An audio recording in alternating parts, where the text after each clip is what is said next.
Hello, welcome to Marisi Enterprises. I'm Marie, spelled M-R-Y, and that is on my birth certificate. That is my real name. I make videos about saving money, making money, and living life on your own terms. And I've been struggling lately. A year ago, this week, I had brain surgery, and that really threw me for a loop. It made me reevaluate my priorities and just be so grateful to be alive and well for the most part. My recovery hasn't been perfect. There are some issues still, but by and large, I'm getting by really well, much better than I had hoped. And so that's the good part. I recently was toying with the idea of retiring, selling my condo, and moving to another state to be closer to my family and friends. And as I explained in a recent video, I'm just not ready to do that for a variety of reasons. Basically, one roadblock after another was thrown in front of me, and I just feel like the timing is wrong right now. And when I do sell my condo, and I am still open to selling it, when I do sell my condo, I want to move somewhere that I like just as much or better. I don't want to make a move that's going to downgrade my living situation at 60 years old. So that's where I'm at now. My place is, I took it off the market, and I was flooded with sales calls from realtors. It was insane. As soon as my contract was canceled with my realtor, I had spam. They weren't even really spam calls. They were just realtors got me on some list, and my phone blew up for about 3 days. Now my mailbox is getting full. I mean, it's like they're vultures, but I wanted to warn you about that. Be careful what number I almost wish I'd given them a burner number, because they just hijacked my phone for like 3 days solid. But that has died down. My place is off the market. I'm pet sitting right now, and I've been here for 5 weeks. And so I'll be here for another few weeks, and then I'm ready to go home and sleep in my own bed and spend more time with my kitties. I am going home every day to check on them and feed them, but it's not the same as being home. My dogs are with me. They get along with the client's dog really well. And actually, my little one, Butch, is the object of great affection from Sylvie. Sylvie's the big white fluffy dog. And she just adores him. She follows him everywhere. And she's gonna miss him when we go home. But I had a good week. I hope you had a good week. I spent some time with a friend. I've been taking it easy. Work has been good. The weather's been beautiful. It's supposed to rain all next week, but it's beautiful right now, beautiful and sunny. And I just wanted to come on here and talk a little bit about change. I know that I want to retire in the next few years, and I know that my retirement may not look like everybody else's retirements, nor should it. I am already semi-retired. I was in the car business for 20 years. I was a finance manager, and I was in sales, and it was a grind. And I quit that in 2015. I stopped doing, or 16. It might have been either 2015 or 16 was the last time I worked for a car dealership. And after that, I started doing odd jobs. I drove for Uber for a while. I did pet sitting in Texas. I lived in Texas at the time, and I did some pet sitting. I worked on Rover. I did some Uber driving and some Lyft driving, and it paid the bills. And then I moved out here in 2017 to help my mom take care of my grandma. And I was really glad that I did. I was glad that I wasn't in the car business and stuck to a schedule. And that's when I started my pet care business. I've tried some other things that didn't pan out. I tried, there's so many different ways, so many side hustles that you see on YouTube, and I tried so many of them. But pet sitting was and dog walking were the only ones that I really enjoyed doing. I tried house cleaning. I hated that. I like a clean house, but I don't like the cleaning.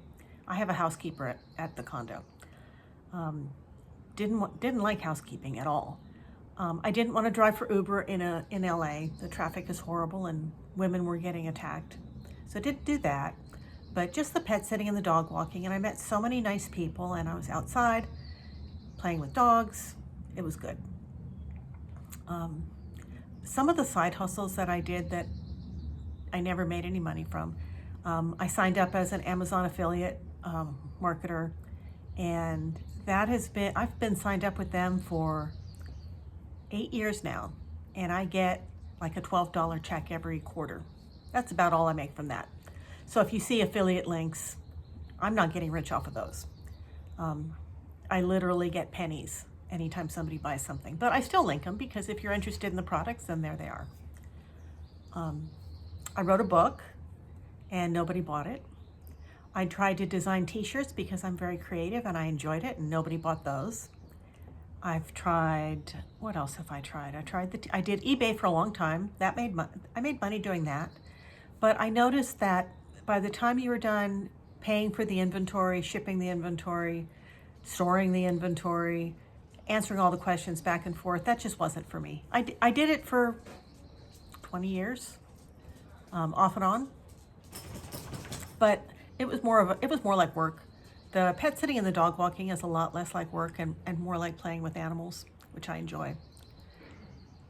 So I did the eBay. I've tried Poshmark, tried Etsy for a while. That really wasn't my niche. I did much better on eBay. I'm trying to think if there's anything else, but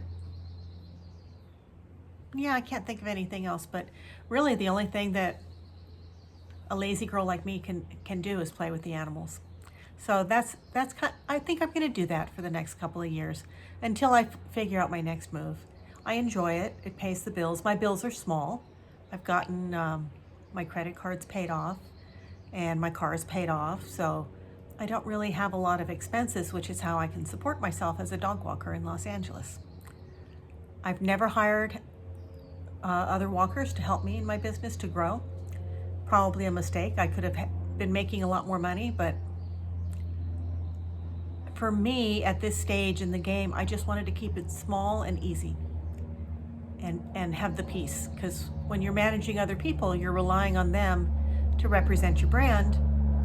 And there were times when I really wish that I had, when my mom was sick and I was taking her to chemo appointments, and then when she was at the end, I really didn't want to be walking dogs, but I needed to be able to continue helping her pay the mortgage. And when I had my own brain surgery, I had to save up a bunch of money real fast so that I could take the time off. So there's definitely a downside to staying small. But the peace that I get from it, knowing that the job's going to be done right and nobody else is going to be ruining my business reputation out there, it's just been worth it for me. But I know there's a lot of people who start this kind of work and they immediately hire people and do really, really well. And I could never figure out how to do it, how to go about it, and how to keep the quality control. So for me, I think it's okay to stay small. If you decide that you want to grow, that's okay. But I think when you get a little older, I'm 60, I just wanted to keep it easy. I wanted to minimize the struggle. I have a good friend in Texas that I was going to go into a partnership with, and he just kept struggling. Everything was a struggle. There's a new struggle every week, and I'm at the stage where I've gotten things really peaceful and low struggle. And that doesn't mean I can't have struggles. I had brain surgery last year. That was a struggle. But I'm not attracted to struggle at all. And I'm trying to minimize my struggles. And so I bowed out of that business deal because I just felt like I'd go out there and his struggles would be my struggles. And before you knew it, my money would be gone. And I couldn't do it. We're still really good friends. He's a great guy. But I just feel like he needs to grow his business on his own, and I need to find something that's much lower risk and much less struggle. So if you see this, you know who you are, and it's nothing personal. I don't think he'll watch this, so he doesn't usually watch my videos. But I just can't do the struggle. and I'm looking for easier life. Now, I do want to be closer to my friends, and I'll get there, but I have friends out here too. So, I don't know. I think following people so that you can be close to them, I've done that before, and they move or they leave. So I think for me, I have to go somewhere where I'm happy and thriving and can live the life that I want, and not just be close to other people that are perfectly capable of getting up and moving when they want to.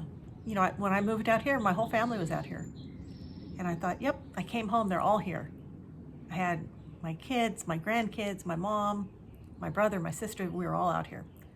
And now I'm out here by myself. So I've already done the move to follow someone once. And I just can't do it. But I'm rambling. And I think the point of all this is just to be open to change and not get too locked into what you think things should look like. If they start looking like they're not going to be a good move for you, I think it's okay to change your mind, obviously, because I did. But I don't think there's any shame in that. I don't think there's any shame in course correcting. You know, if you set your sights on something and as you get closer, it's not what you thought at all, it's okay to reevaluate. And that's where I'm at now. I'm reevaluating. I'm open to new opportunities, but it has to be something where my life is going to be better. The move has to improve my life. It can't be something that downgrades my life. I don't have enough of it left, you know? None of us do. I could be 20 years old and say I don't have enough life to waste any of it going backwards or down. So, upward moves only. So, I don't know. What about you? I don't think I'm going to regret changing my mind on this. I mean, as soon as I made the decision to stop, I just felt happier. And it's not because I'm a quitter. I was on the wrong path. And I knew it. So, that's all I've got for today. It's okay to make change. And it's okay to correct yourself. I hope you have a great week. And I'll see you next time.